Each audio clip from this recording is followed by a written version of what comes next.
So I think if we're lucky, Thomas will find some filler bagpipe intro music as we get into this. Hey everybody, welcome to Wings on Katella, episode 10. I think we're in double digits at this point.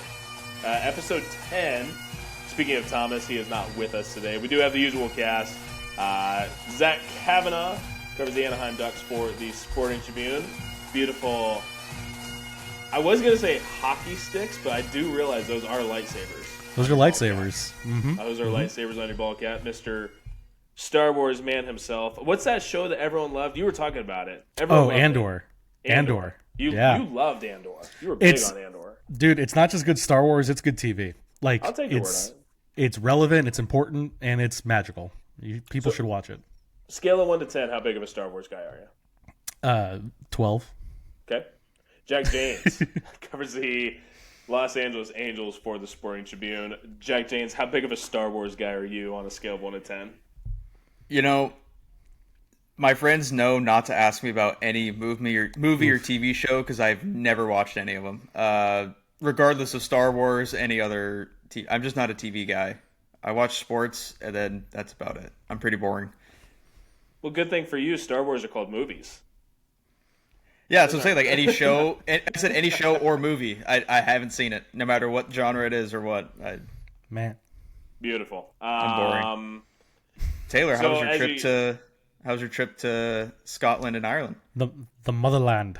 Dude, I'll tell you right now, I am not happy to be in California. I would have never left. If it weren't for immigration laws, I would have bought a house the day of. 100%. Love it out there. Beautiful part of the world. It really is. It was incredible. Beautiful wedding. My niece got married to a very, very cool Scottish guy who got married in a kilt. The whole party was in kilts. Spent some good time in Arbroath and Edinburgh. And, yeah, altogether, just a really, really good trip. One of the better trips I've ever had. So thanks for asking. And Star Wars, I am like a 2 out of 10. I like it. Oof. It's fine. Yeah, I know. I'm boring. I have not seen Mandalorian, even though I love Pedro Pascal. So, it's all right. If you watch The Mandalorian, you're going to see 5 minutes of Pedro Pascal's face. I know, it's true. He's not in the suit most of the time. It's actually John Wayne's grandson that's in the suit. I do like Diego Luna. Diego Luna's, yeah. Speaking fantastic. Movies and nonsense and trip and all that, I was on a plane for a combined 24 hours, to and from. Yikes. To and from, it was a 10 hours out, 2-hour flight out of Dublin, and hour out, 11-hour flight back home after an hour to Dublin. So 24 hours on a plane, and I watched Wolves, the Brad Pitt, George Clooney one. Right. Mm-hmm. Very interesting. I watched Gladiator 2. Yeah. It was good. It's fine. It was a movie. Mm-hmm. It's good. It's just it's fine. When you're comparing Gladiator and Gladiator 2, like, you know. Yeah. They're like, hey, you like Gladiator? What if we did it again? Yeah. But not as good. And I watched Inside Out 2, which was incredibly good. I was blown away how good that was. And I also watched, like, Hercules and Lilo and Stitch and the original, not the garbage one that's out right now. We're getting way off hand. This is a sports podcast that we have here on YouTube. Presented by The Sporting Tribune and at www.thesportingtribune.com. We have our panel. Jack James covers the Angels. Zach Kavanaugh covers the Anaheim Ducks. You can follow them on Twitter at ZachCav, ZachCav, at Jack James. Same name with an underscore at the end. Throw an at the beginning. You can follow me at Taylor Blake Ward. Jack, we're going to start with you this week, as we usually do. You wrote up a nice little piece about Zach Neto altering his approach. Obviously, Zach Neto right now is the face of the Angels franchise. You can argue that Logan O'Hoppe is there. Mike Trout is obviously has been the face of this franchise. But you highlighted the change that Zach made. Can you take us through that article a little bit and what Zach has gone through the last year that's made him so successful? Yeah, so I was sitting there one day looking at stats, and I was like, Zach Neto's one of the best shortstops in the league this year. And I knew he had a good year last year in his first full season. I kind of dug more into it and realized, he really took off in the second half. He finished, a 2020 season, almost hit 30-30, which is remarkable. First full year in the big leagues. So I went up to him one day. I was asking him about, just kind of what he learned about himself in his first full season last year and what he's taken into this year. And he mentioned at the All-Star break, he really had a mental adjustment of, letting things go, not taking his at-bats to his defense, and vice versa, not taking his defense to his at-bats. If he makes a mistake, he flushes it right then and there, moves on to the next pitch. And that, for him, it freed himself up, and he took off. He had a great second half last year, and he's been phenomenal this year so far. Let me scroll down and give you the nugs, because I had some good nuggets about him. Among shortstop, this is also May 24th, so all the stats are through May 24th, so we're missing a few games here the last few days. But among shortstops, 130 more plate appearances this year.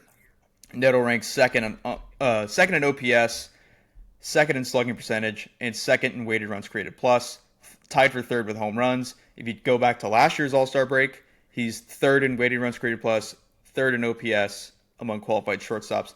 Only Bobby Witt Jr. and Francisco Lindor are ahead of Neto in both categories, so pretty good company for him to be in. He's still being a power speed threat this year. He's got 9 home runs, 8 stolen bases, and he's missed time. He's still on pace to fall just short of 30-30, and he missed almost a month of the season. So pretty impressive what he's done, and also not to mention he's been playing solid defense at short, so he continues to grow every day, and if he continues to grow throughout the next couple years, it'll be exciting to see what kind of player he turns into. Yeah, I was just bringing it up. He is on pace for 24 stolen bases and 27 home runs. So a chance at a 25-25, also a chance at a 30-30. Definitely growing. Last year was such a big year for him. There was a national reporter earlier in the week that I saw made a note that Zach Neto is a superstar. That guy is also the same one that said that Anaheim was just a place that's filled with amusement parks and is ugly. So we won't go by name on that one. But he does cover the New York Yankees to a degree, from what I remember. New York Yankees came to town. The Angels have lost 3 straight to the Yankees to end there. Jack, did you have to deal with any knucklehead in New York? I've been in this game long enough to where I can say it. New York media is atrocious. New York fans are atrocious. But the New York Yankees themselves are still the best-run organization in professional sports. I think the New York Yankees are absolutely incredible. But as a fan base, and particularly the media that covers the New York Yankees, they suck. So, on that note, how was the Yankees series at Angel Stadium, buddy? Yeah, I didn't have any bad experiences with the media members there, so I'm not going to trash anybody. Most of the knuckleheads were in the fans. There were some brawls out there. I don't know. I'm not going to say it was Yankee fans because, I don't know who started the fights. I'm not going to go there. But there were fights. But the series itself, I mean, if you were to say that the Angels' pitching staff was able to minimize damage against the New York Yankees, who have arguably the best offense in baseball, you'd think, wow, they must have took the series, right? No, they got swept because they could not score. They wasted a really good pitching performance last night. Yusei Kikuchi had a rough 2 outings and then settled in and retired the 9 of his last 10 batters faced. The bullpen was shut down. They held the Yankees to just 1 run, and they lost 1-0. In their last 5 games, they're on a 5-game losing streak now. They've only scored 5 runs. They've been shut out twice. It's weird just how much, talk about Disneyland being in Anaheim. The Angels' offense is like Disneyland. A lot of roller coasters, a lot of ups and downs. They've had stretches where they're the best team in baseball hitting-wise, and then they have stretches where they're the worst team in baseball hitting-wise. But I will say, if you want to take a positive from this, it's been the pitching. The pitching's been – it's kept them in the ball game for the last, 2-3 weeks. I keep mentioning this, and I'm pulling it up as we speak, but you mentioned Yusei Kikuchi goes 5 innings, 1 run allowed. On the year, 3.06 ERA. I think it's a 1.33 ERA plus.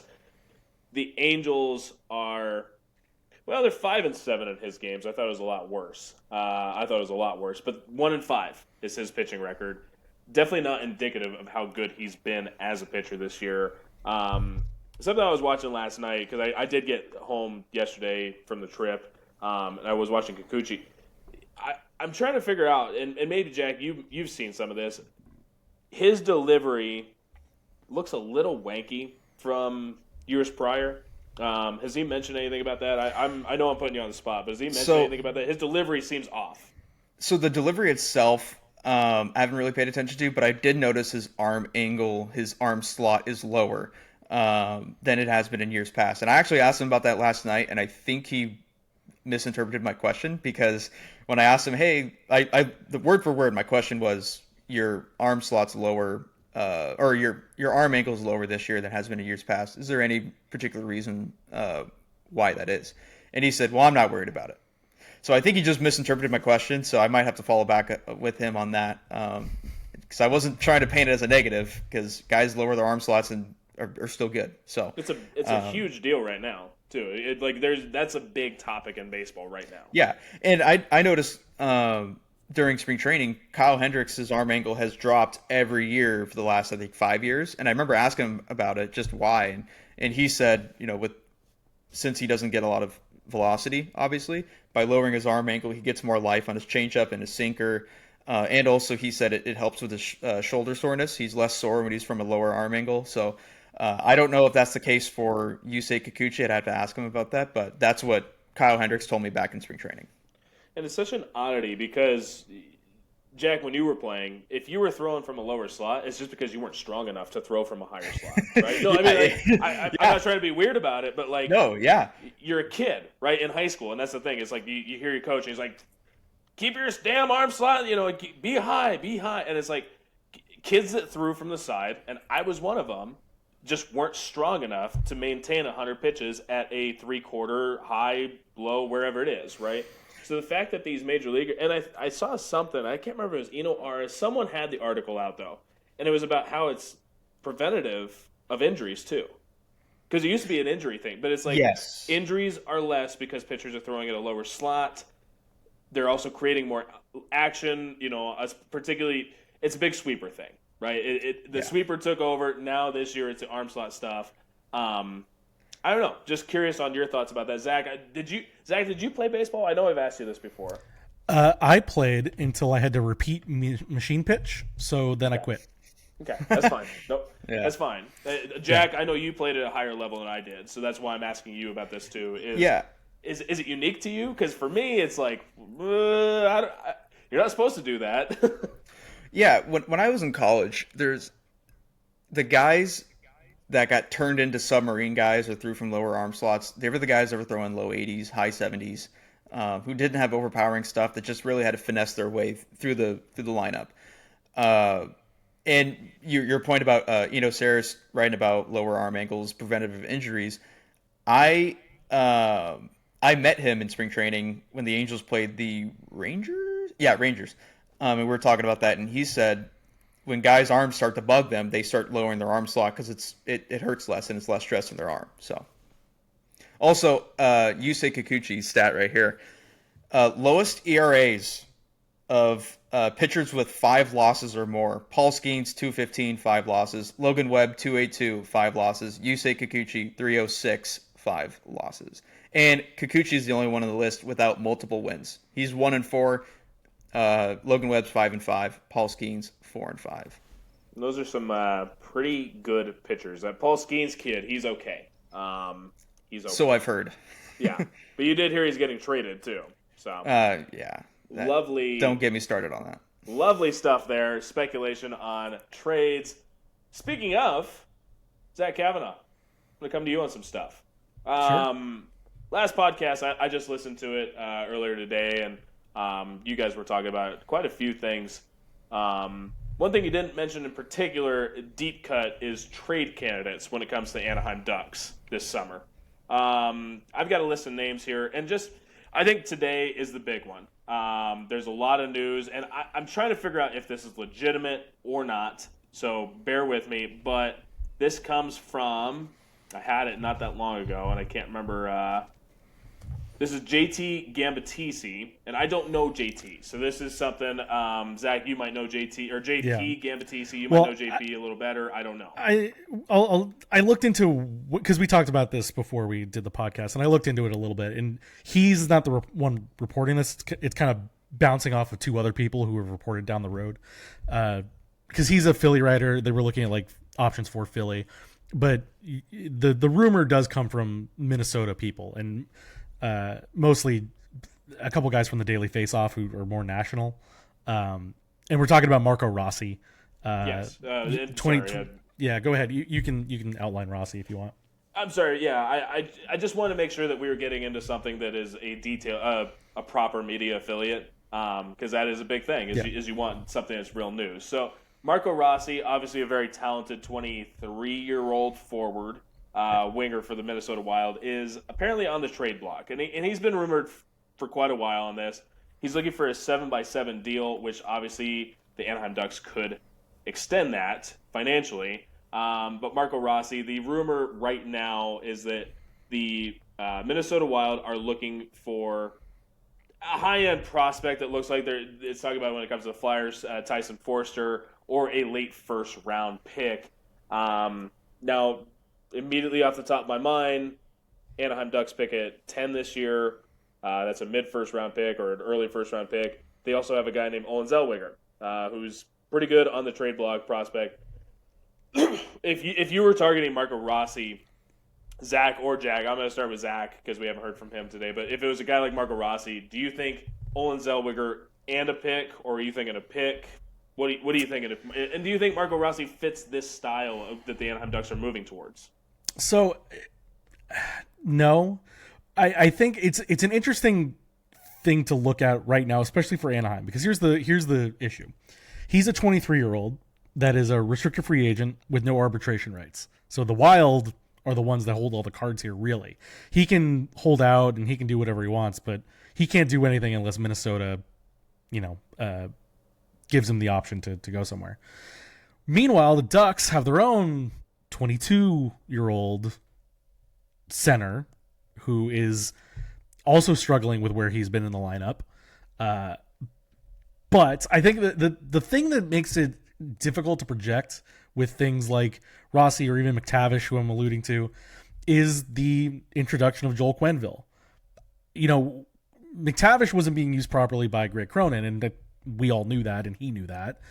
But now you bring in Quenneville, and how does Quenneville see him? I don't know. And if you're looking to how to rebuild this lineup, is McTavish going to be a center? Is he going to be a winger? Does Marco Rossi, who put up a fair amount of goals, pulled up the slack while Kaprizov and Joel Eriksson Ek were injured during the year, but if he wants to be a second first line center, I don't know that he's going to be that with the Ducks either, because you're going to have Leo Carlsson. You're going to try to go out and get some other guys to build up this roster. Not to mention you already have Zegras and McTavish and all these other guys. So I think if there was a deal for Rossi to be made, I would almost wonder if it would have to be a full-on swap between McTavish and Rossi. Because if you bring in Rossi in addition to have all that, I just don't know if you have there's not enough spots in the lineup for all these guys ultimately, especially if you're going to be looking for guys in free agency as well. So it's a tough spot. It's a lot of money, but you also get the control. But this is just like a kind of a broader point. You look league wide, yeah, there's tons of these young guys that want these low money contracts. And in the past, there's been a lot of bridge deals to say, no, I'm going to give you a 2-year deal, kind of figure it out. Does the rising cap implore teams to sign these young guys at this money now, knowing that in 4 years, at the end of a 7-year contract, it's going to be a much smaller percentage of the salary cap than it is right now. So there's a lot of moving parts. I know I didn't give like a direct answer to it, but I wouldn't put the Ducks in the Marco Rossi market right now, personally. No, and I like that this podcast we talked. You guys talked about so much in the last show that it's hard to fill things. But as you were mentioning, Mason McTavish and a swap for swap, right? Mason McTavish, I looked at it just now. 76 games, he had 52 points over the year, over 20 goals, 30 assists. I know you want more from the guy that is the third overall pick, and obviously this guy is a Verbeek style player. He might not be the size figure, but a physical player the way that McTavish is. Are we underselling Mason McTavish, maybe? I think so. I know that you said 22-year-old, and I know he just scored 20 goals. I know he just had 30 assists. I know you want more from that third overall pick, but 52 points, 76 games, only 38 penalty minutes. Not that different than Rossi either. Rossi put up 60 points in 82 games. So I'm not outrightly opposed to Mason McTavish still being a big part of the Anaheim Ducks' future. And according to Greg Cronin, Mason McTavish is just a third liner with some skill. So well. and I think, as I said at the time, I think that was more of a logistical thing. Like, he was on the third line.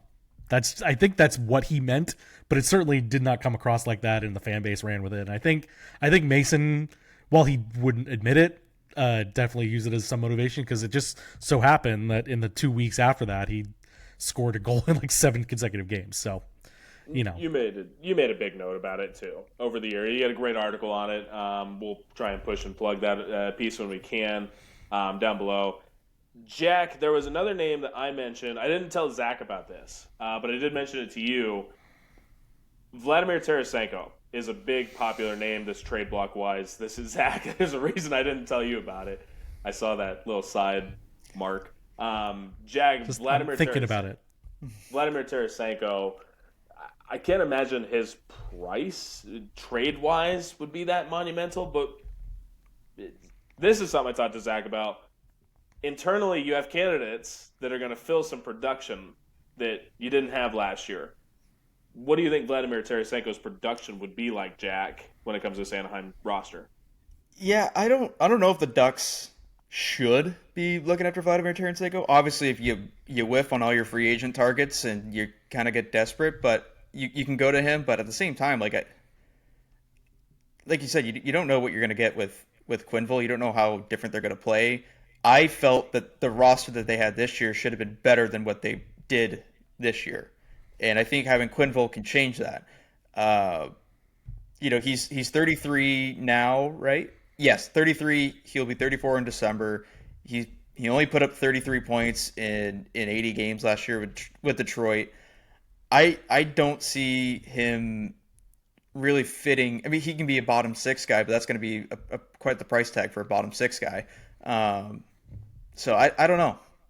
I don't think he would be a great fit for the Ducks. Okay, I appreciate it. Yeah. Zach, same thought. Well, yeah, I think, as I agree. I think Tarasenko is just on the wrong side of the age gap here, because as I'm looking at some of these trade boards that people put together, like the number one name that's on all these boards is Chris Kreider, and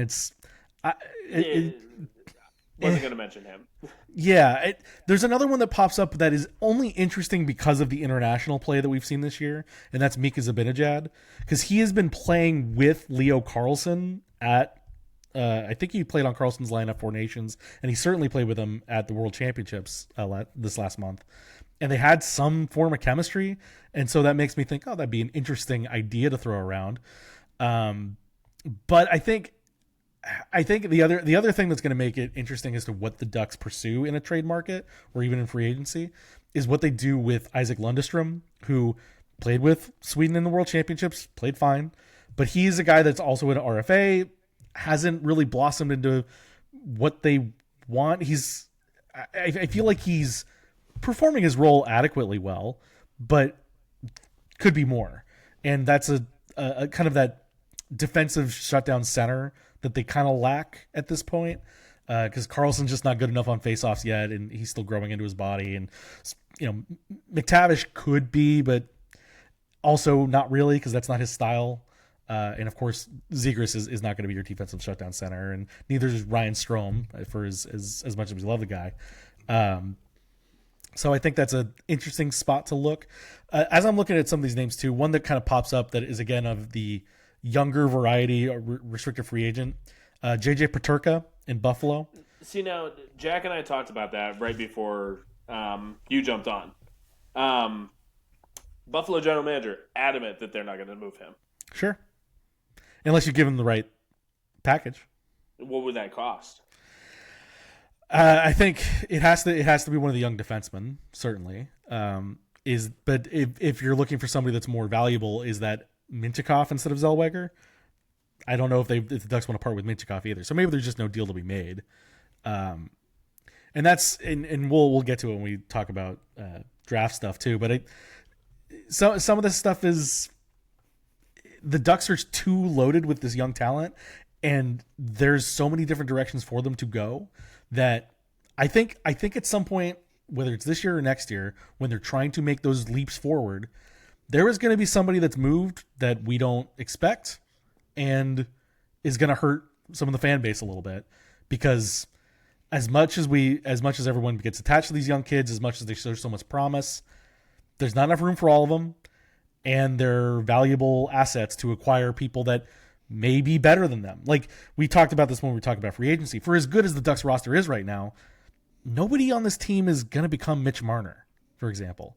No. Like, there's no 100, like maybe Carlson as he develops further in his career, but in the next 3 years, is he going to have a 100-point season? I don't think so. And he's a different player than Marner is. I mean, I think it's probably a localized thing, but I feel like most people that saw Leo Carlson out of the draft and the high success were like, oh, he's an Anze Kopitar type. He's a Evgeny Malkin. Yeah. Who's the kid up in Boston, the Quebec kid? Well, not kid, the guy that retired. Patrice Bergeron. Patrice Bergeron. I mean, he's bigger. He's bigger than Bergeron, but yeah, I get what you mean. It's a different style. So there's to get some of these impact players as good as even Trevor Zegras is, as good as Mason McTavish could be. Maybe you move one of them for somebody that's higher impact. Or I think what I've kind of seen in terms of my vision of this team even 2 years ago is Leo Carlson is your Ryan Getzlaf, and Mason McTavish is your Ryan Kessler.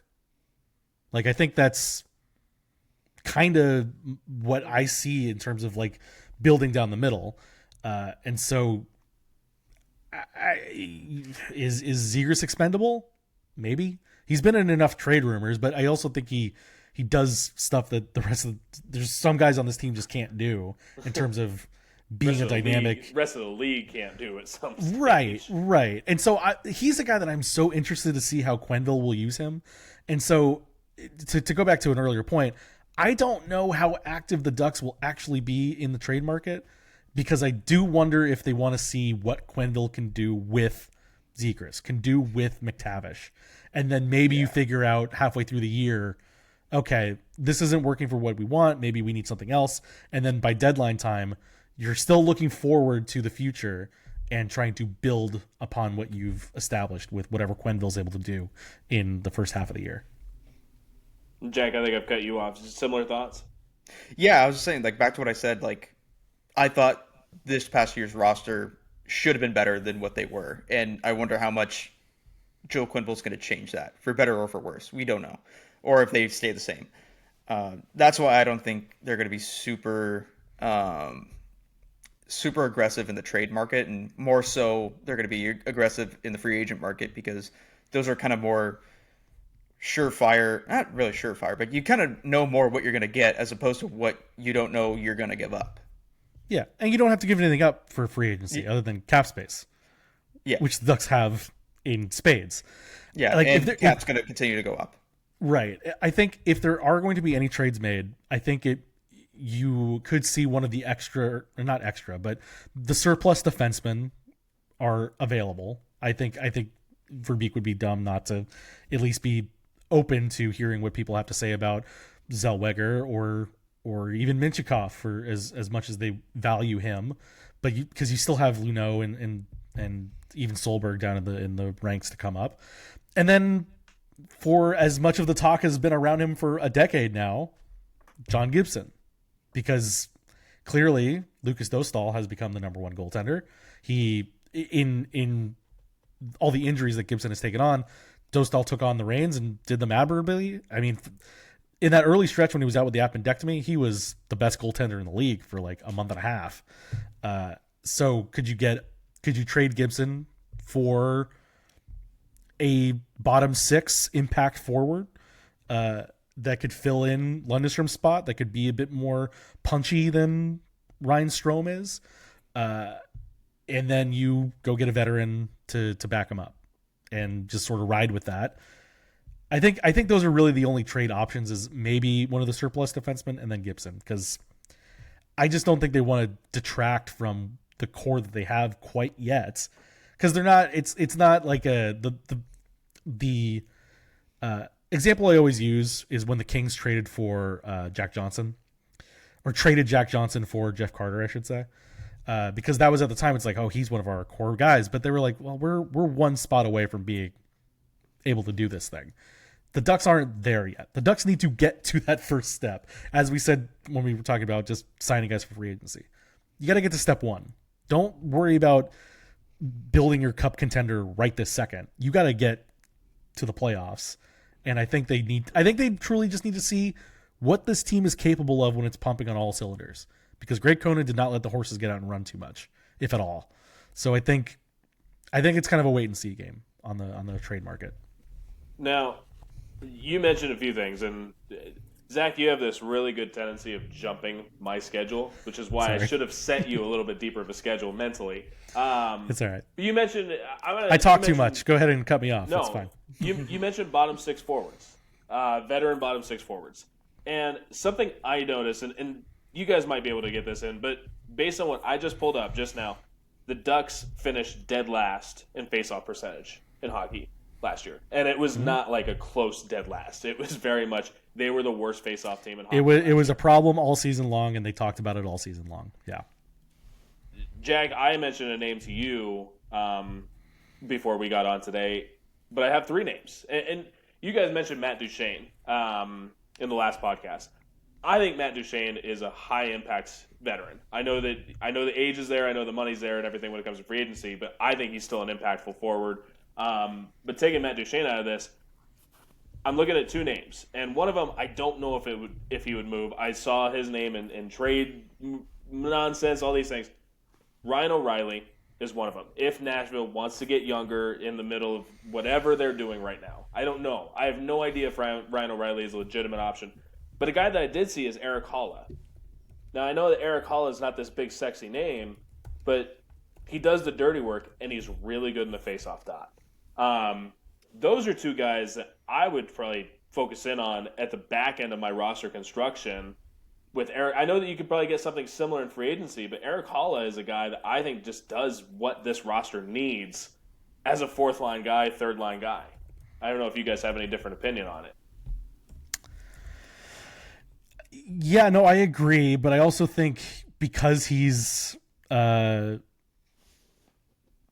thought of, like it's kind of the same as I was trying to look up Ryan O'Reilly if he had protection or not, because I think the Ducks' problem still is, like, even if it's Duchene or O'Reilly or Holla, these are all guys that can make impacts to cup contenders, and I have to imagine that all three of those guys, especially Duchene and especially O'Reilly, would want to be on teams that are contending for cups. Eric Holla is just on the Devils, who would have been a cup contender had it not been for all the injuries they suffered.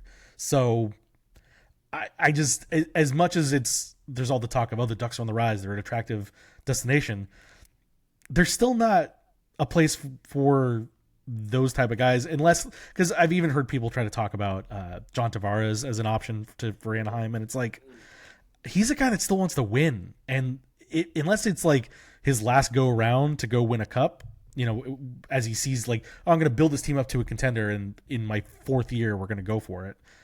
Guys like that don't want to do that. They want to go to a place where they can contribute, unless it's like a last resort.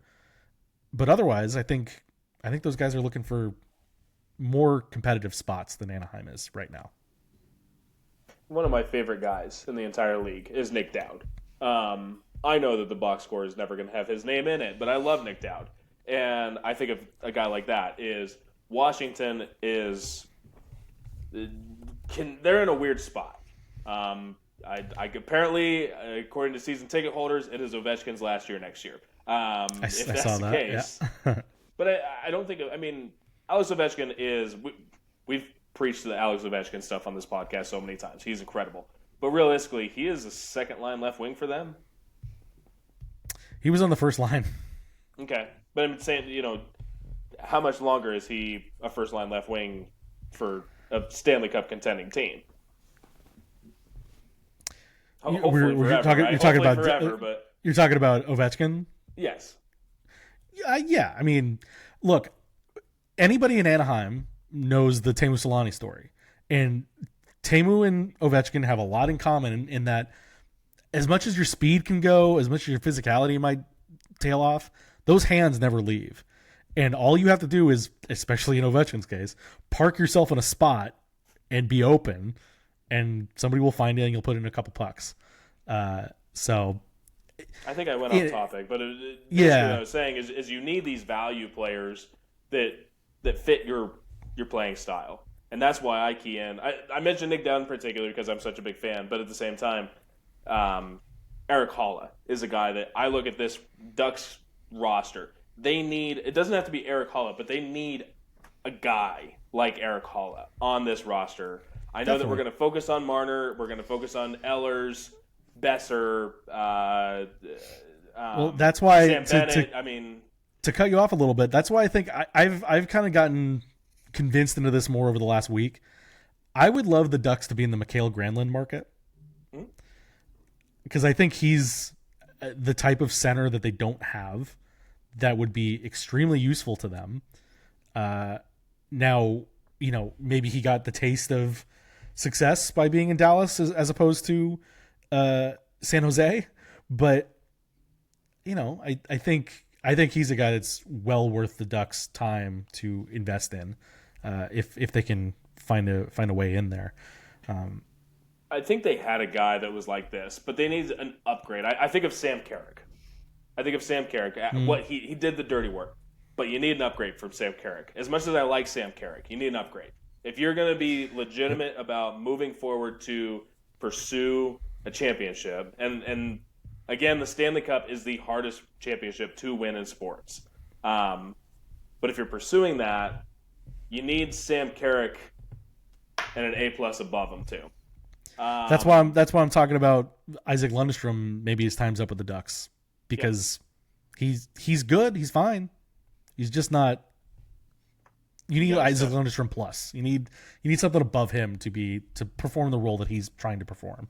What your third line was last year needs to be your San Diego first line. Yeah. Yeah. Absolutely.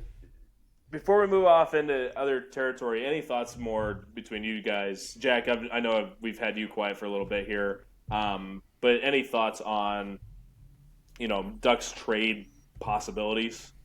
I know it's very speculative. We're not supposed to be speculative, but I'm being very speculative. Any thoughts? Yeah, I'm more interested in free agency than trade market, just because what we've already laid out with. I want to see what this team is with the new coach, and I want to see what they can do with the new coach. I'm not really. It's not that I'm not interested. It's just I don't know. I don't think they would want to move on from guys without trying to see the other side and seeing what they could be under a new coach. I just think attacking the free agent market, you're going to be more sure of what you're going to get. Fair. Let's talk about. We're going to move from one trade market to the other trade market. MLB season's about a third of the way over. I think it's a little over a third of the way over. Can I stop you on that note, Taylor? Yeah. Because you said a third of the way through. What did you put as like the over-under mark for the Angels? 75 wins, right? Yep. Yeah, 75 was my general. And they're at 25 right now? They're on pace for about 75. 25 times 3? 75. Yeah. I looked at that yesterday, and because I did the math, and it's the exact 1/3 mark through the season was before yesterday. And I was like, how about that? Yeah. Statistics. I think we mentioned it. 75 is at least a move toward. It's an arrow towards improvement, right? It's an arrow. It's a steady up arrow, but it's an up arrow. I hate to be the bearer of bad news, because I saw that they were on pace for 75 wins a couple days ago. Now they've lost. Yeah, they're now on pace for 73. So I mean, hey, they can get hot again, and they can get hot again. But no, I did think about this too. The Angels have Anaheim Ducks disease, because they did the same thing where the Ducks would like, oh, we won 4 in a row. We're at 500. We're right there, and then down the ranks they would go like immediately after that. They just physically could not be above 500, and that's what it seems like the Angels are doing too. I liked that mark that you mentioned in the last show. So let's just consider this. Angels are on pace to be a mid-70s, maybe low 70s win team at the 1/3 mark. We're still a third of the way until we hit the trade deadline in baseball. But just generalizing here, Jack, some of the guys that potentially could be on the trade market for the Angels. You mentioned Luis Garcia trade in the last episode. I did not expect to get 4 fringy 40-man guys in return for Luis Garcia when it came to the Angels, right? But they got 4. Whether these guys stick on the 40 or not, you got 4 guys that are fringe-level 40-man players. That's a pretty big deal for a month and a half of Luis Garcia. Relievers, again, could be the big mark of this trade deadline. So I've got some guys in my mind that I think the Angels could part with if this is the pace they remain at as a low 70s win team. Are there guys that you're looking at that you think bring some form of value? And I'm talking 40 future 40-man players or better. Yeah, so I'll let you handle, because you talked about the relievers. I'll let you handle that if you want to get into that. Tyler Anderson, again, is having a good first half of the season. He had a great first half of the season last year and then fell apart in the second half. Who knows what he's going to do the rest of the year. But if he continues to pitch well leading up to the trade deadline, I think they can get something from him. Another guy that's going to be interesting is Yoan Moncada. He's on a 1-year deal, and he's playing pretty well. I mean, he's adequate defense at third base. He's got an 812 OPS at the plate, so I think he could have some value. Those are the 2 main ones that come to mind. Luis Franquipo was a target, but I think he's played so poorly this year that his value's pretty much tanked. There's always the trade talks with Taylor Ward. I don't know how. Oh, hey, yeah. What's up? I got traded? Yeah. What the hell? Oh, I forgot about that last week. You guys are shipping me off to a different freaking continent? I mean, I'm okay with it. I'm pretty okay. Hey, you said you wanted to move there, yeah. I mean, damn, guys. Yeah. I mean, we've got 2 replacement Taylor Wards here, so, you know. I'm going to start covering the Kings real freaking fast, boys. Come August. No, sorry, Jack. Sorry. Yeah, I didn't really have much to add on Taylor Ward other than there's always trade talks around him. We've seen it. He's a streaky hitter. He can be literally lit on fire, or he could be, sunken in ice. That's just the way he goes and the way this offense has gone this year. So he could provide something, and maybe if a team thinks that they can settle him out and even him out. But those are the 3 main guys that I've been thinking about. Yeah, and you're always going to have the 1-year contract. I mean, I think Yoan Moncada, you mentioned it, he's been playing very well. Injuries have always been his problem, though. He fights an injury. He plays well, fights an injury, comes back, isn't great, comes back. It's a consistent thing with Yoan Moncada. But when he's right, yeah, he reached what he was as a prospect, and he's a talent. He's a very incredible talent, and a team that needs a talent down the stretch. Yoan Moncada's big, but you got Travis d'Arnaud, you got guys like that. But I'm looking at the market. Controllable arms are going to be a big thing, right? Controllable arms are always going to be big. Robert Stevenson came back, made his Angels debut as part of.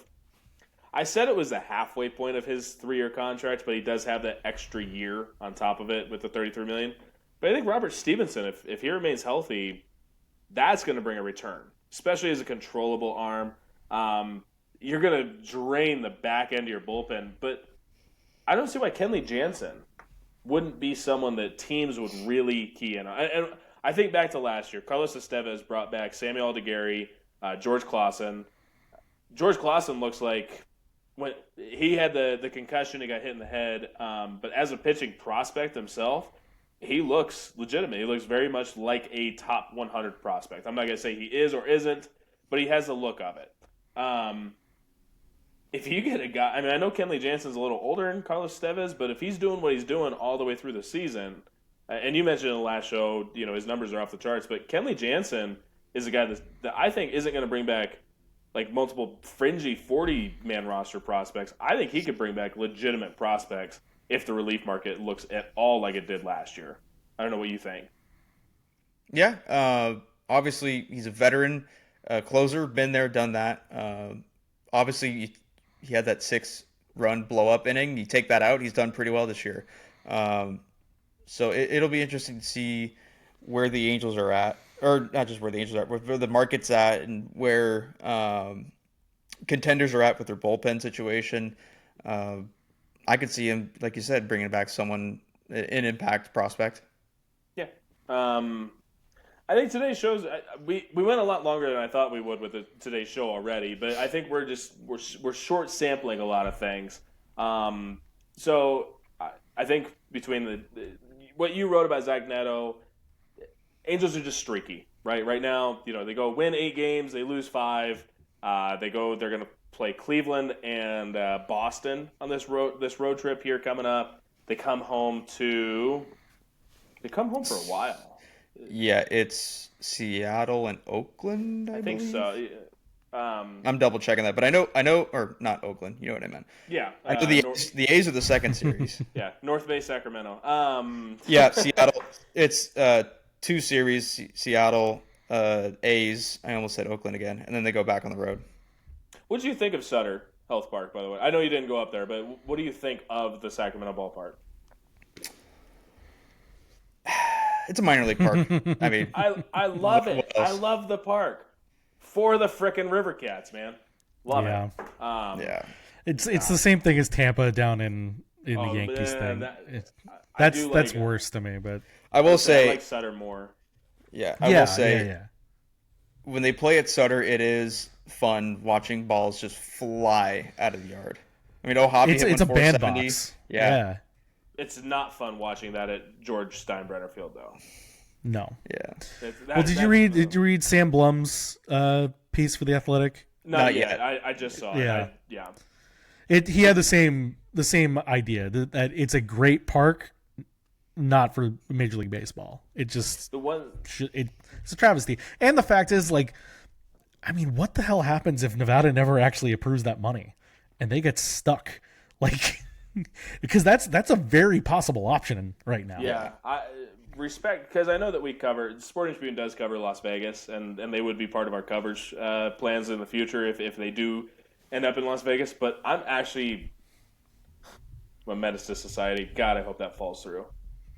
Just to see what happens, yeah. Oh, I mean, there's that idiot Bobby. The commissioner Bobby is such an idiot. He doesn't know his freaking. Hey, you can't afford Dodger games. Go to Angel games. No, Rob Manfred is an idiot. That quote about the Dodgers Angels affordability thing was just so out of touch. Like you're not a real human being. I genuinely want to see this be his downfall. I do, and I know that's very selfish of me. And sure. I love Las Vegas as a community. I think like Las Vegas as a place, it's hot and it's very touristy, but the people that live in Las Vegas I love that community. It's a beautiful community. It's great people. They deserve professional sports. They've shown their worth with the Knights and the Raiders, especially the Knights. Yeah, mostly the Knights. Mostly the Raiders. Mostly the Knights. Yeah. But sure. And I think it makes a difference that the Knights were born and raised in Vegas. They're not a team coming in. Yeah. They're not stealing another Oakland team. Yeah. Well, and there's a big difference between 8 Sundays a year and 41 days a year, as opposed to 81. 81 summer days on the like. Yeah. So 81 trips to the Strip during July, August. I absolutely love you, Las Vegas. You are a big part of my heart. I love that community. I love every bit of it. I really hope you get a professional baseball, Major League Baseball team, and I hope it's in the year 2035. So I hope it's an expansion team too.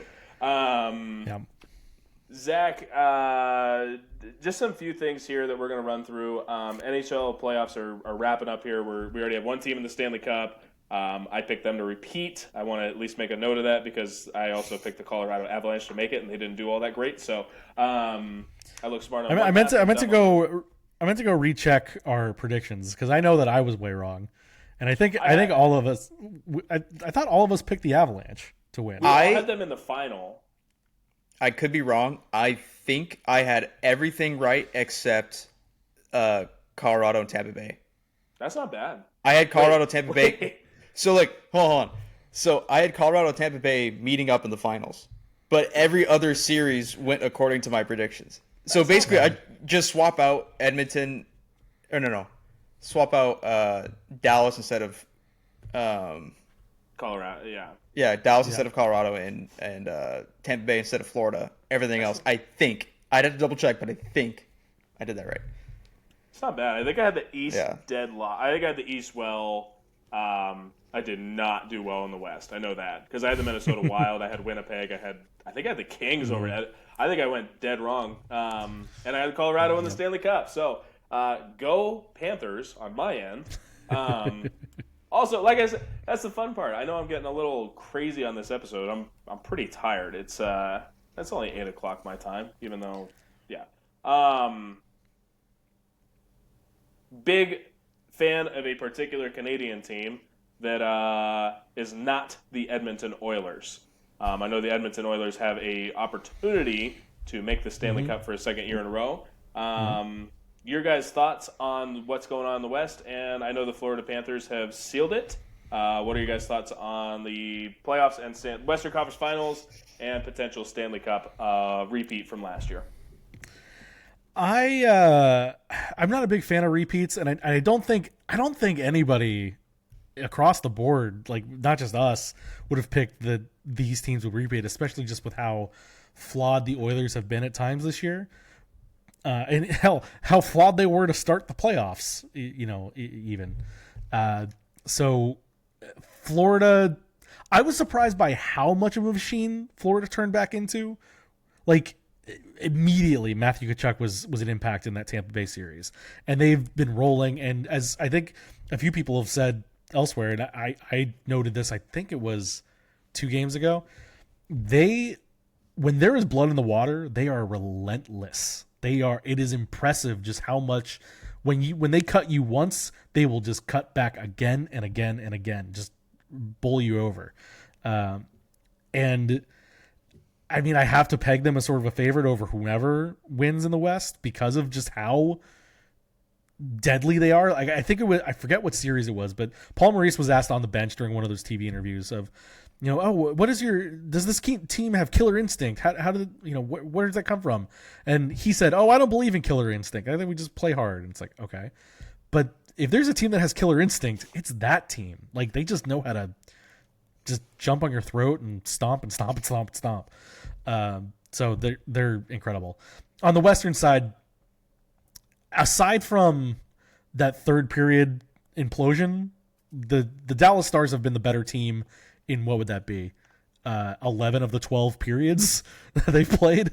I guess Dallas sort of outplayed them in a couple periods last game and it just didn't score. But Edmonton is figuring out their defensive game. Edmonton is getting the timely scoring down. Stuart Skinner has not been a sieve since getting put back in.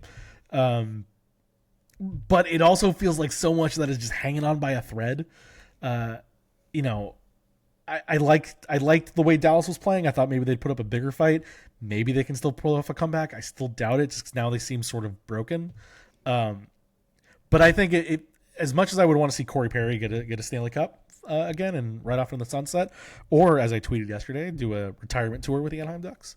I think so much of that Edmonton thing right now is just being held together by tape and string, and I think the Panthers will just kind of cut through whoever gets through. Yeah, I just want to make sure. I think you misspoke. I think you said Dallas looked like the better team in 11 to 12 periods. I think you meant Edmonton. Edmonton, yeah. Yeah, okay. I was making sure. Okay, yeah. Sorry. No, you're good. Yeah, Edmonton has been, aside from that 1/3 period implosion, they've been the better team far and away. Yeah, just want to make sure. But yeah, I mean, I agree with everything you said. I mean, I don't think there's a team this year that's built better for the playoffs than the Florida Panthers. It's just the style they play and the roster construction that they have. I did not think, despite knowing all of that going into these playoffs, I didn't think we would be seeing Florida in the final again. Just because, I mean, back-to-back years in the final, that's too long. Postseason appearances, that takes a that takes a toll on your body, and everybody's body. And you see how banged up Makachuk is, despite him playing well. It's crazy how they've been able to overcome the fatigue that is making 3 straight deep playoff runs and just bulldozing everyone in sight. On the Western side, I mean, not much to add. I mean, Conn Smythe Corey, I keep making that joke to my dad. Every time he scores, I text Conn Smythe Corey to my dad. It'd be awesome to see him win a Conn Smythe. It's not going to happen, but that'd be hilarious. He's at 6 goals now, right? Or 7? I think it's 7. Yeah. 7? Yeah. It's impressive. And I think I saw his 7 goals are the most goals scored in a playoffs by a player 39 or older. So Corey Perry's still doing his thing. Yeah, tied. Oh, tied. Yes. Tied. Yeah. Tied. So it's nice to see Corey Perry doing his thing. It kind of sucks that with the Ducks out of playoff contention every year, I have to rely on my postseason watching on following Corey Perry to see if he gets another cup. So Edmonton, like you said, it's crazy how they flipped a switch because of how they were Quentin Byfield not chipping the puck away from being 3-0 to the Kings, and here they are 1 win away from Stanley Cup final appearance. So that's all the hockey. The same thing about Florida too. Like Florida was down; they could have been down 3-0 to the Leafs if it wasn't for Brad Marchand's overtime goal. And it's incredible. I will add on the baseball side of things, Zach Neto, huge Florida Panthers fan. I bet he is ecstatic right now that they're back. Well, he's from that area, but I would not expect him to be a hocky guy. Really? No, he's gone out to Ducks games and stuff. Yeah, he's very vocal about his Panthers fandom. Last year, I don't know why he does. I have to ask him why this year, but last year he kept the reverse retro, the baby blue. He kept that jersey in his locker. I remember that now. I do remember that. Have you seen Logan O'Hoppe skate? See him skate? No, but I saw the clip of him on the ice when they did that video promo. Yeah, with his dad in Anaheim. Surprisingly good, man. Surprisingly good. But he's a New York guy. Yeah. I mean, I know Long Island isn't known for their hockey, but still, not since the 80s. I love the Islanders. Hey, big changes on the island. It's all changing on the now. island. Yeah. Matthew Darsh. Now I know you guys are big Corey Perry fans. Sorry, boys. I do not want to see a Ray Bork moment for Corey Perry. I really don't. Well, he's already had his. It doesn't have to be Ray Bork. Yeah. It'd just be a way like, hey, you know what? You've gone to 4 of the last 5 finals, chasing that dragon. I'm genuinely okay with him take it and go home on that cup. I'm genuinely okay with it. But here's the thing, Taylor. If he wins the cup, he's probably actually going to retire. Yeah, because if he doesn't win, what are the odds of him running it back? I'm fine with that, man. I'm cool with that. He can stand the lead. So you want him to stick around for 5 more years rather than just be out of your life? Yes. 52-year-old Corey Perry. Would love that. Well, I mean, look, if playing 3 minutes a night. All he has to do, I mean, the last goal he scored, he just sat in the crease. That's all he has to do. That's all he does. Perry's office. Yeah. He just sits there and deflects pucks. He's just a body at this point. Luis Rengifo can play 9 different positions as a body. Corey Perry can play hockey as a body. Where were we going with it? Oh, playoffs and all that stuff. Yeah, we're just talking playoffs, Stanley Cup. Anything on the draft, Zach? Anything that you have draft-wise that you can think of? I know that I made the joke I made the comment 2 episodes back about who you guys should be the number 1 or the 10th pick or whatever. But anything that you're thinking of when it comes to Anaheim Ducks in this draft? I was, and I mindlessly deleted the tabs that I had open for it. Want me to run with it while you find out? No, it's fine. Okay. It's basically all my thought was. We'll go to Jack, then we'll go to Zach. Jack, Anaheim Ducks draft stuff. So I've been banging the Roger McQueen drum for quite some time now. Obviously, with the back injury, his draft stock plummeted, but he was projected to be a top 5 talent.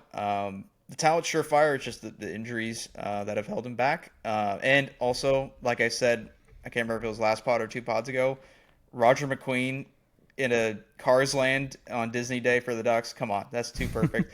But another name I've been thinking of is Victor Eklund. He's projected to be around pick 10.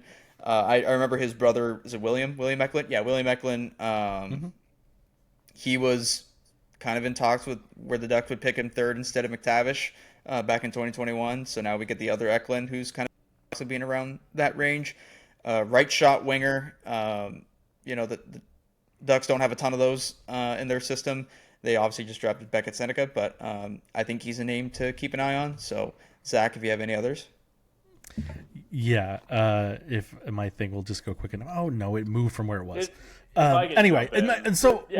what I'm thinking is, as we talked about, the Ducks don't really have that sort of shutdown center, and not that there's literally like these are kids. It's hard to project, but I'm looking at some of these names, and in the range the Ducks will be in. If somebody like Caleb Desnoyers, I want to say, because it's from Quebec, Desnoyers, sure. He'd be a great, two-way guy. What is he? I keep clicking off of things. 6'2", 172 right now. There you go. Yeah, from Moncton, he'd be great. And then just a little further down is Jack Nesbitt, 6'4", 185 out of Windsor. Not a bad frame if that can build up. But where the Ducks are now and where the prospect system is now, because they're not going to get, like, what they need is impact scorers, and they don't have like those. You can't project that unless it's like the top. So I think it's just a matter of take the best available. Don't take a defenseman because you don't need any more of those, honestly. People have talked about guys like Murka as an option, and I don't see that for myself. But if the Ducks get around a Caleb Desnoyers, Roger McQueen, Carter Bear, we've talked about, any one of those guys, I think is a place to go.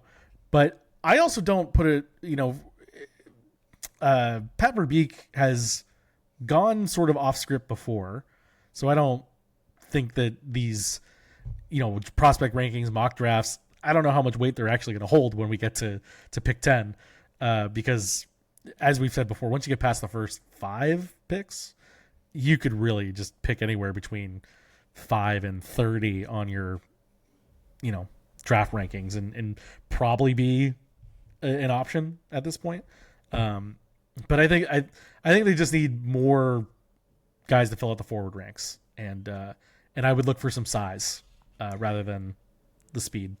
Yeah, that's why I think Roger McQueen makes a lot of sense, just because he's 6'5", 200, 205, something like that. I know he's 6'5". I don't know about the weight, but I know he's 6'5", 197. Oh, 187. Okay, yeah. He's a big kid, and Pat Verbeek likes big kids, just big guys in general, for his lineup.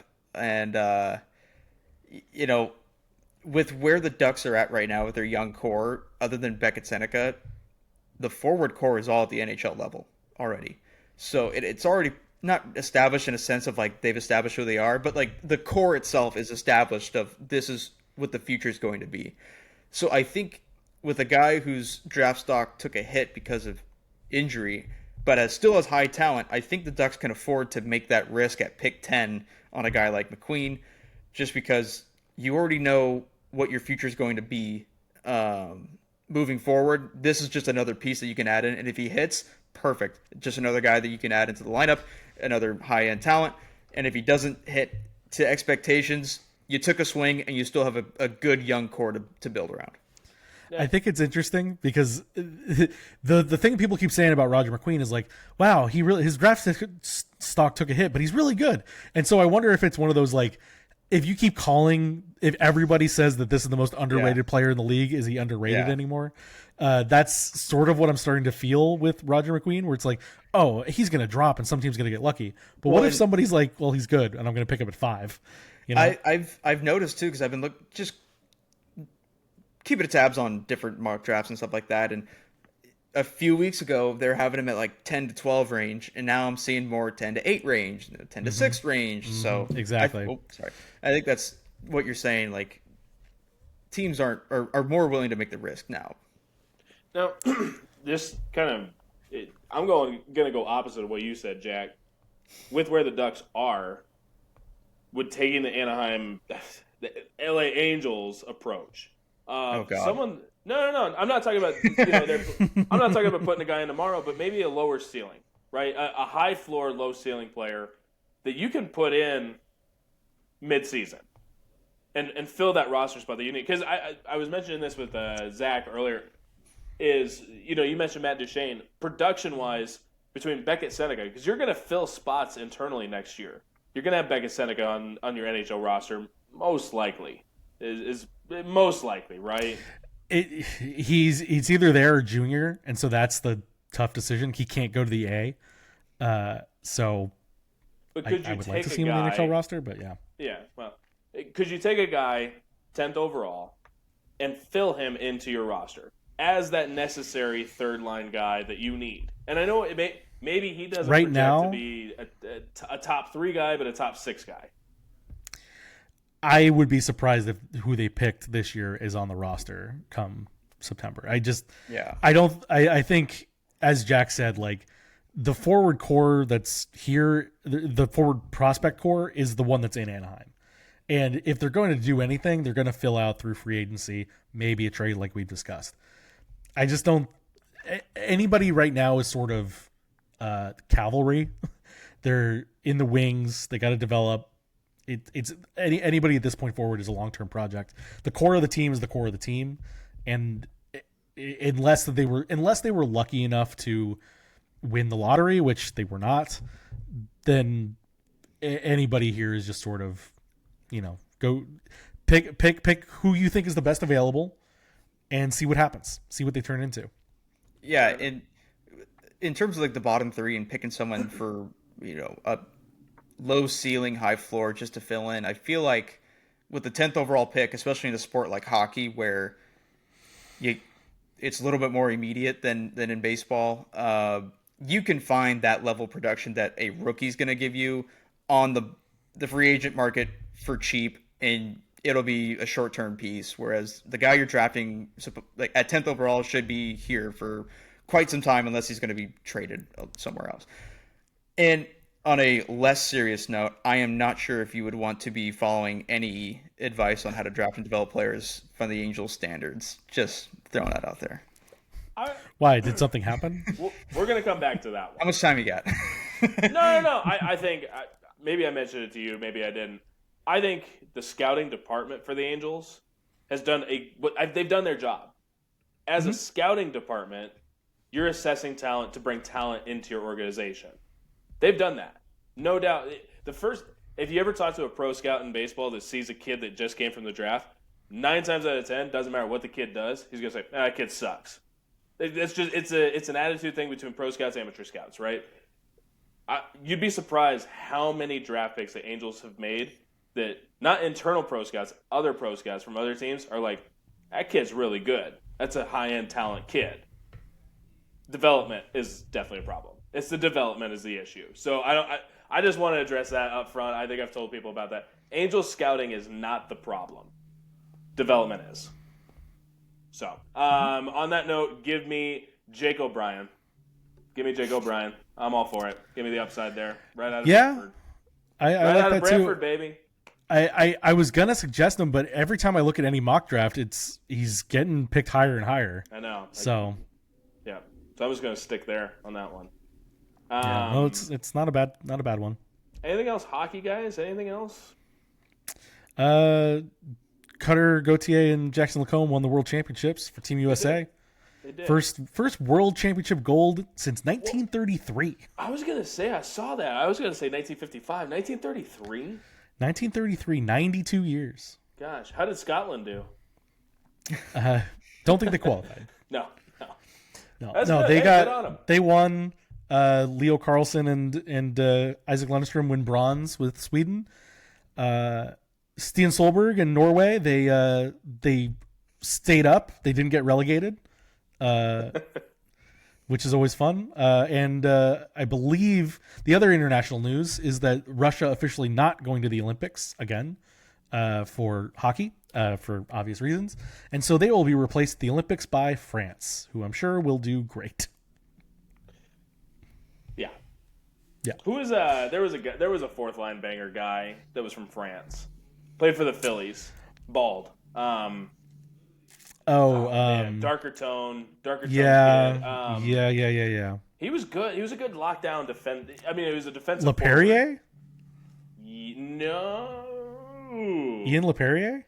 No. He was from Ian LePerrier was from. I'm talking more recent. I'm not talking that far back. Because that was a Kings guy. French and Texier? No. Oh man. Pierre-Edouard Bellemare? No. Antoine Roussel? No. Hold on. I'm jumping on this too. Cristobal Huet? Give me all kinds of good names here. No, this kid. He's probably older than I am. Was he not from? All-time NHL French guys. Bellemare. Antoine Roussel, Bellemare. Bellemare. Yeah, Bellemare. So I was thinking of. He was one of the original Golden Knights. 700 games, man. Yeah, not bad. Actually, wait. Oh, that sucks. He has 19 games off of the all-time French-born lead, Paul McLean. So I think that's a wrap on hockey, right? That's a wrap on hockey. I think so. Okay. If we're talking about French NHLers, yeah, I think we hit our nothing wrong limit. with that, man. Good on him. Anything to get rid of. Well, no, we'll finish that comment. Go France. Go France. So, baseball stuff. Was draft the last thing we were going to talk about? Baseball. We're talking trade deadline. We're talking draft. I want to give a shout out to a kid. Don't know him personally, but Trevor Heishman, left-handed pitcher at St. John Bosco. I think he's a Memphis University. I want to say he's a Memphis University commitment. 6 1/3 against Corona baseball team. Knocked out Corona baseball in the semifinals of the CIF Division I playoffs. Corona undeniably was the most talented high school baseball team I've ever seen. And I think a lot of people would agree with me on that. When it comes to talent alone, Trevor Heishman did a heck of a job shutting down that offense. And just want to give a shout out to Bosco's team. Good on them. I hope it's Santa Margarita versus John Bosco in the CIF Division I finals. No horse in the race. I know Michael Huntley is going to be big on that. So that's tomorrow night at 5:30, I think, in Fullerton. Does that sound right, guys? It sounds right, yeah. Friday, 7 p.m., Cal State Fullerton. 7 p.m. But, good on both He's, of those guys, man. Heishman is uncommitted. So Uncommitted, okay. I think 6'4", 230, yeah. 3.5 GPA. I think he's going to Memphis, from what I saw. But either way, good on the kid. Really, really good on Trevor. Draft stuff for the Angels, number 2 overall pick. The Sporting Tribune will have a mock draft sometime next week. I can promise that because I know the writer. And I will Is the writer in the room with us right now? So far, I will not share who is going to be at number 2 in that mock draft, and it is subject to change in the next 72 hours. And is it going to be Seth Hernandez? I don't see why it couldn't be. I'll give you this. I went and saw Seth, and I was obviously out of town for the start on Tuesday when they got eliminated. That was the first loss ever for Corono with Seth on the mound. It was the first loss he had statistically, but it was the first time they lost with him on the mound. So, bummer way to end your high school career, but you talk about a high-end, one of the best high school pitchers I've ever seen. Probably might be the best high school pitcher I've ever seen, especially as a right-handed pitcher. Really special.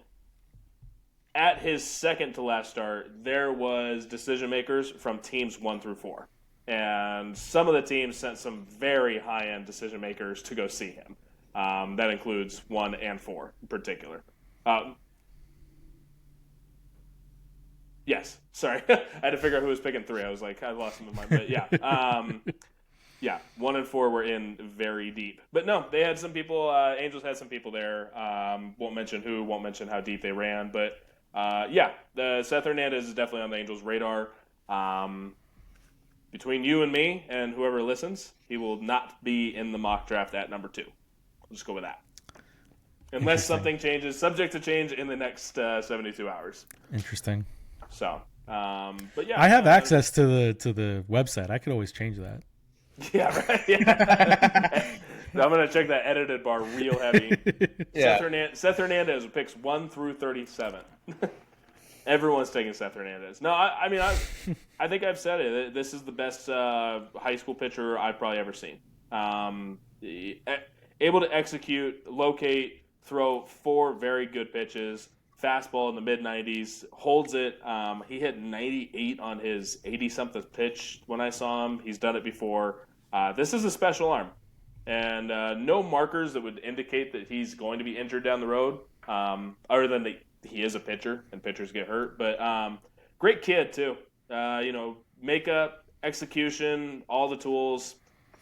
This is a special player, man. Really special player, right in our backyard. And that's the thing is Southern California is loaded. We've mentioned it before. We cover Southern California sports. Anaheim Ducks, LA Angels. That does include the region out here. And this is one of the best regions for high school baseball nationally. It's incredible to see. But Seth is undeniably gifted. And you're obviously bigger into high school and college prospects than any of us are. There are other Corona kids that you said they're the best team that you've seen. What other kids are going to be looking at getting drafted? Yeah, the shortstop Billy Carlson, top 10 pick. I'd give it a high end percentage that he's going to be picked in the top 10. So you're going to have 2 kids from Corona High School picked in the top 10 this year. I think Billy is going to go to either Pittsburgh or Toronto. We'll have more on that in the mock draft, but this is a kid, very gifted defender, advanced, could be a plus, even plus defender at shortstop. The bat's going to have to come along. I don't know how much I believe in the hit tool, and that's going to be a big thing for me personally. But there's teams that think that they can develop his bat, and that's what's important, is whether or not teams believe that they can do something with the bat. But high-end athlete, really gifted shortstop. Brady Ebel is also at that. I was going to ask you about Dino's kid. Yeah, it's Dino Ebel, the third base coach of the Dodgers. Pretty well documented that both of his boys are really good. Trey is next year. His younger boy, Trey, is really good too. But Brady's the one that's iffy. I think it's going to be about the price tag for him. What the cost is going to be between him and his agent, which, right now I don't have that information just yet. But I think that's going to be what dictates it. One thing I will say is you're going to read a lot of mock drafts that are going to have him going to the Dodgers at pick 40 or 41 because they pick back-to-back there. Their scouting director is Billy Gasparino, and Will Gasparino was in last year's draft, maybe the draft before, his son.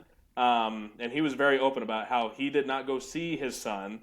He let the other scouts in the organization go see his son so that there'd be a neutral grade coming in. And Will Gasparino was not drafted at all. Not by the Dodgers, not by anyone. So I don't think there's going to be any internal Dodgers mumbo jumbo when it comes to Brady. Now that doesn't mean that they might like him. They do. I actually think that in all reality, picks 33 and 34 back to back. It's the Red Sox and the Brewers. I think pick 33, 34. That is going to be where I think a big chance at them taking him with a big plan on what they're going to do with the bat because. This was a high-end advanced bat. Brady Ebel has ability. Just didn't have the spring that was expected. That was the big thing. It just didn't have the spring that everyone thought he would. But it was still impressive. Still a guy that has a chance of being a first-rounder. And if all 3 go in the first round, it'd be the first time any high school has three first-round players ever taken. So that'd be a big deal. That's a big one for locally is to watch for that. And sticking with local high schoolers, Orange Lutheran's got a guy, Josiah Hartshorn. What do you got on him after you finish your water? I like Hartshorn. This is a picturesque swing. I wish he would take his batting practice swing with him in game.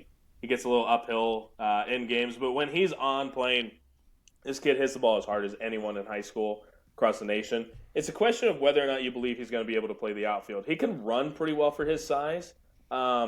Fielding wise, that's a big knock on him is he might end up at first base, and taking a high school first baseman is going to be rough. Now, I think I found out he's ambidextrous. He is a switch hitter. I think he's a little better from the left side, which is surprising because he only just started it. But I found out he's ambidextrous too.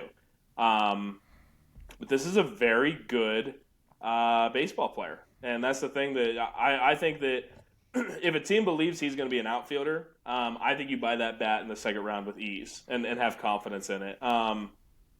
This is the comps that I get for him are like Logan Morrison, Seth Brown kind of guys. Now, if you get, I think there was another one, but either way, or did I say Seth Morrison? Who's a Morrison guy that used to play for Seattle? Logan Morrison. Logan Morrison. Did I say Seth? You said Morrison? Logan. I said Logan. Yeah, you said Logan. Yeah, I mean, if you get Logan Morrison in the second round out of high school at $1.5 million, I think that's a pretty good get, in all honesty. So, no, I like Hartshorn a lot. Another guy out there, like Orange County-wise, you got Trent Gringlinger, the catcher at Huntington Beach, who's a pretty good catcher. The bat's going to be a question. Taking a high school catcher is also a risky thing.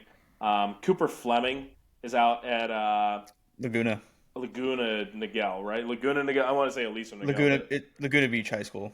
Yeah. Really high-end two-way guy. I think he's better at the plate than he is on the mound, but he's good enough on the mound. But I like him. I don't know. He's one that would be a project just because there's some swing and miss there, but he's got all the tools. He's got all the tools to stick on the left side of the infield. He can hit for power, definitely, pull side power. I don't know if someone's going to pull the plug or not. I think he'd be the type that you'd see as a quote-unquote third-day guy, 11th round or later, that gets second, third-round money in the 11th round kind of thing. And you've been at Cal Baptist quite a bit this year. I hope I pronounced his name right. Nicholas Dumenal? Did I say that right? Yep, Nick Dumenal. We had a feature on him here at the Sporting Tribune. Another guy, super high-end tools, incredible athlete. He was from Huntington Beach High School. He was hitting 7th on that roster. I think that lineup was loaded. I have to go back and remember what that lineup is, but it's like he played with like 20-something Division I recruits, and his only scholarship was a Cal Baptist, so he's stuck there. I think there is a particular team that is looking at him. I don't know. They don't pick in the second round, which makes it a little trickier for them. So I think they might financially try to sway him to their pick 94, 97, somewhere in the 90s, just to give you a little hint of who it would be. But I do have a feeling he's going to go in the top 100 picks, has a chance to even go in the first round. High-end tools, just really has to work on his pitch selection. Really just it's more breaking ball stuff, breaking ball challenges, and also simplifying his game. Just a kid that is maybe trying to do too much. But I absolutely love the kid. High-end talent at Cal Baptist. Will likely be the highest pick in school history, which would be really nice for him. And then lastly, from the college front, you wrote about Colin Yeaman, and UCI is playing in the regional at UCLA right now with it's UCLA, UCI, ASU, forks up, and I always blank on the fourth. Fresno State. I always blank on Fresno State. And Fresno State, UCI will be playing in the regional this weekend. Talk to me about Yeaman and all the other UCI guys that are in line to get drafted. Yeah, that is actually, I think that's the best regional. I don't know if anyone's a gimme in that one. I think ASU could. That's the thing. ASU is so high-end talent that on they offense. just have to put. Well, there's a ton of talent on that team. They're a bad baseball team. They just don't have a bullpen. They don't, but it's a really good team. So all I'd say, and UCLA is the same way, man. UCLA is just young. UCLA is really young, but they're talented. But I don't know if they're that good of a baseball team. UCI, Irvine's a good team. Another bullpen thing. Fresno, they might be the one, but I wouldn't be surprised if Fresno comes out. But yeah, Irvine, you mentioned Colin Yeaman. I think a guy that's going to go in the second round.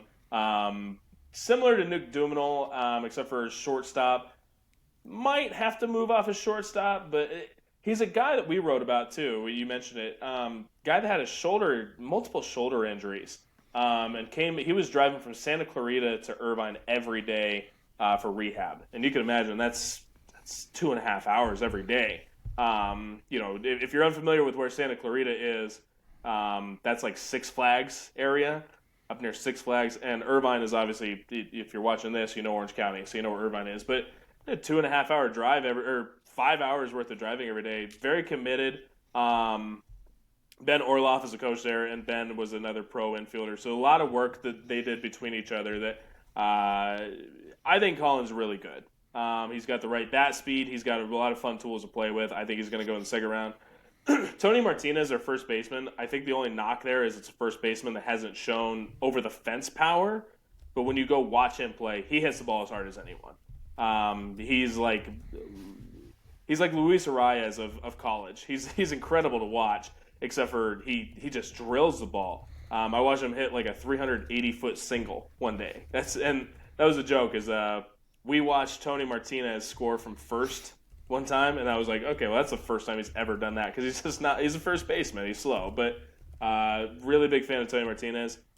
Jackson McCombs, their center fielder, he's another transfer from Jackson LaCombe? Is it Jackson LaCombe? Mick Combs. No, I know, but it just sounded like, yeah. McCombs. Ducks podcast too, so. I don't think it's even. I think I'm all. It's Jacob McCombs. I'm sorry, Jacob McCombs. Oh. Yeah, he's so aggressive in the box, swings at everything. But another guy, he spreads the ball apart. Spreads the ball across the field. He is a draft eligible sophomore, so he could opt to stick around for his junior year. Came from San Diego State. San Diego State just fired their coach this year, second year in. But, it's a wiry guy that starts real high, comes down, and I think he's one that's going to take some development. I think he's an interesting development project. But a guy that's probably going to be like a second day, rounds 4 to 8, depending on what happens with seniors kind of thing in the 9th, 10th, 8th, etc. But one of those guys that fits that, and definitely a fun project to play with. They also have some pitchers there that are really fun. I can't think of them off the top of my head. I got so many names. But, Irvine's probably going to send 5, 6, 7 guys into Pro Ball this year. And this is a year removed from sending guys, quite a few guys last year, too. It's a really good program. So, yeah, I'm excited to see that regional play out. Well, Forks up, huh? That's the big thing here. I mean, you got two Cronkite guys, so I know I gotta give him Hell Devils. I gotta get Thomas Murray over here. So activate the Valley, unfortunately. But Thomas is a Long Beach guy. Yeah, He's a Long Beach guy. That's right. I can't covers say UCLA, anything. but yeah. Well, I can't say anything. I mean, I'm also a Long Beach guy, so I can double dip. Yeah, although that program is down. I cover college sports, man. I can't do it. I cover the college scene, so I can't say anything. But, go Fighting Rainbows. Anything else, guys? I think we've been recording for, an hour and a half now. This was a short podcast, and then we talked for an hour and a half. Woohoo! Yeah. I have one final thing. It's super quick. Well, we were talking about Yusei Kikuchi and having a low ERA and losses. I decided to go on StatHead and look up starters with at least 10 starts and have 1 or less wins. And I sorted it by ERA. Number 1, Shane Smith, 2.68 ERA. He is 1-3, but he's on the White Sox, so that makes sense. Yusei Kikuchi, 3.06 ERA in 12 starts, and he's 1-5. So he's second lowest ERA with 1 win or less, minimum 10 starts. Take a look at who the win was against for Shane Smith. Shane Smith, let me click on him. If I'm remembering this right, take a look at who it was against. Oh, I think I know where you're going with this. It was opening day, I think. He's a rookie, and not opening day. No. No. Where is it? Was it? It was at Minnesota on April 24th. Not who I thought it was, dude. I couldn't tell you like 10 guys on that White Sox roster. Definitely. Yeah. No. Whoever their opening day starter was, I thought it was Shane Smith. Apparently, it wasn't. I didn't know who their opening day starter was when he took them out. That was weird. I'm looking it up right now. Well, on that note, as you look that up, weekend plans, guys. I'm looking here. Michael Huntley will be at West Ranch and Mater Dei Saturday night. That was the text message I got from Mr. Michael Huntley, friend of the show, friend of the Friend of the group show. here. Friend of the group here. Big fan.